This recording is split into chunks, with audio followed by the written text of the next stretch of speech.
So in today's tutorial, I'm going to show you how to do an increase. It's very simple. I got this pattern, so I did one increase and one single crochet. Now I'm going to do two increases and a single crochet. So I'm just going to put this as my stitch marker. So one single crochet,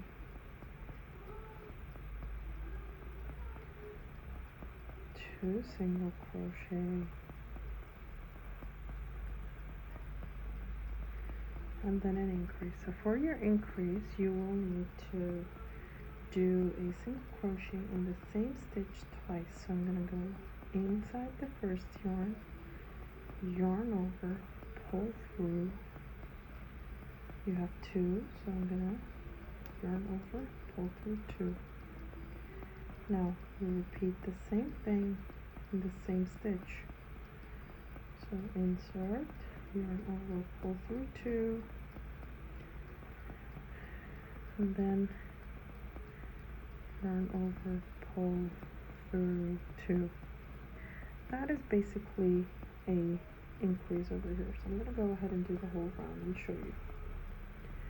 Now usually what happens in an increase is that you are basically enlarging with your work. Your work is growing.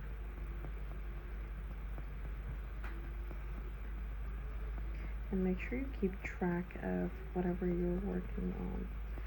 So like you know that you got the number of stitches, the number of your rows. Some people use row counters. I personally can't work with row counters. I kind of lose track when I'm with a row counter. Oh.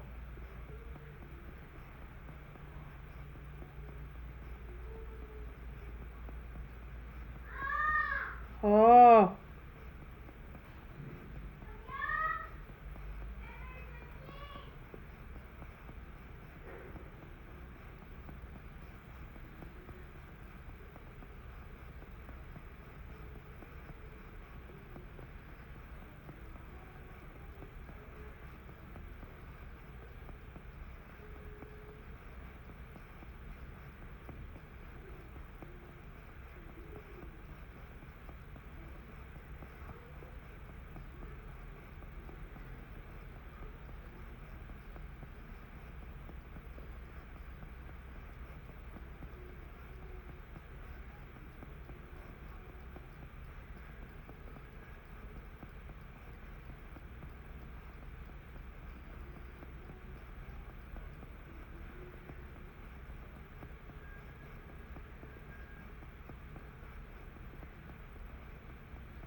As you can see, I did an increase all over and it's kind of grown. So that's how it looks from the inside and that's how it looks from the outside.